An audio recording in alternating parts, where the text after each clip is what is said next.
Tēnā koutou katoa, David Codyre, Raori, tōku ingoa. So look, I was asked by Karen and Roz to come up and just hopefully give you a user experience of using this methodology to inspire you to carry on doing the great work you're all doing.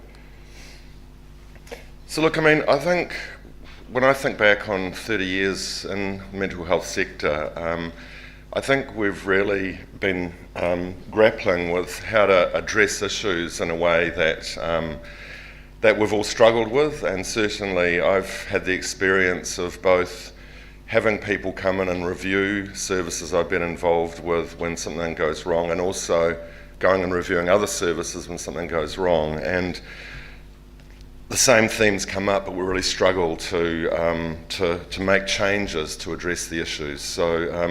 So I think there's been a real need to find a way of doing better. Historically, what we've done is to have more policies and train people and get them to comply to a refined set of rules. But I think the reality is, would you all agree it hasn't worked that well? But what sits behind this? And I'm going to ask you an unusual question.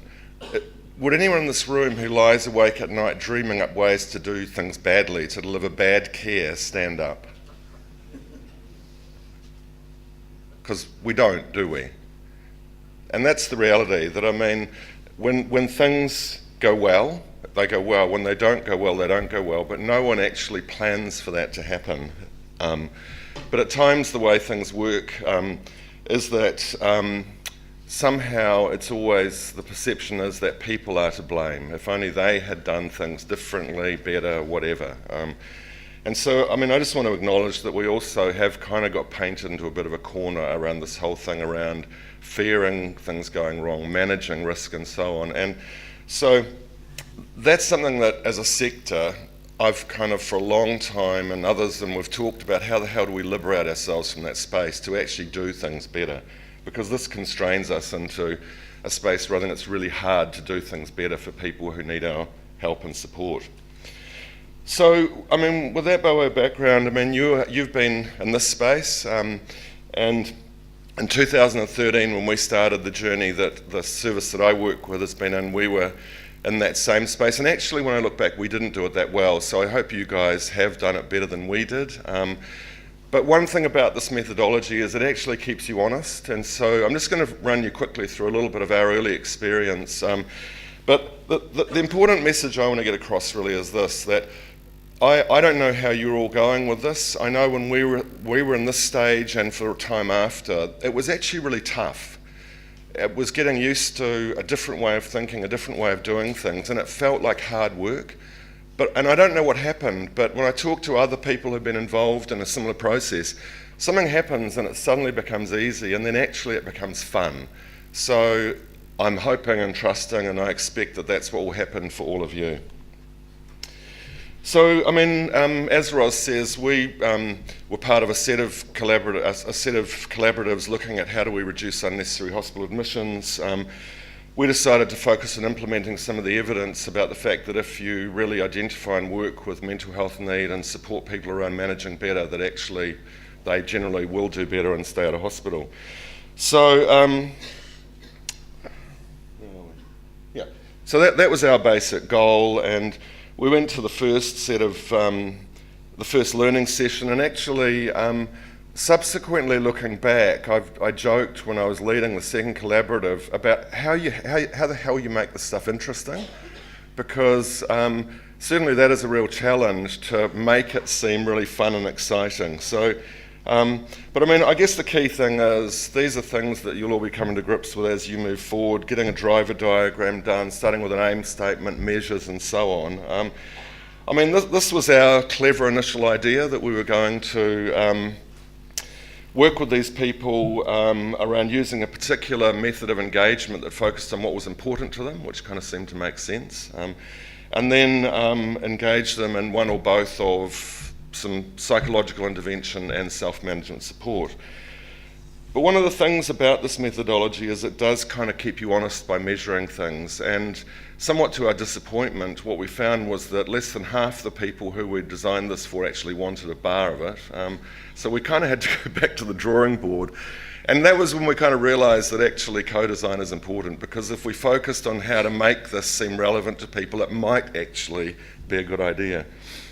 So at this stage I want to acknowledge Gary Sutcliffe, who many of you will know, but who was one of the first two peers who we employed to help us with engagement. It was a bit of a journey into how to create a peer role in primary care. Having had peers who'd come through the self-management program and trained as volunteer leaders, but not actually had an employed role. What were our initial findings? Well, out of that engagement process with peers, we found that there was a real disconnect between the provider perspective, which is often with these people, no matter what we do, they don't want to be well, and the person perspective, which is that in the scale of everything else going on in my life, my health is kind of way down the priority list. What we discovered really was that we had to focus on listening to people and how to make the services work for them. And this was our first important run chart, where having tested 2 peer roles, our engagement rate basically went from a bit under half to almost 100%, which was a pretty cool initial thing to have found. So we really revamped our driver diagram. I won't go into detail of it, but that began a journey. And this became at that stage, over the 2 years, our final change package, which was dramatically different really from the way we'd framed it at the beginning. But really co-design became our way of doing things, of generating change ideas. And some of the stuff we were initially most sceptical about actually turned out to work the best. The great thing is, though, there's no wrong idea. You simply test it, and if it flies, it flies.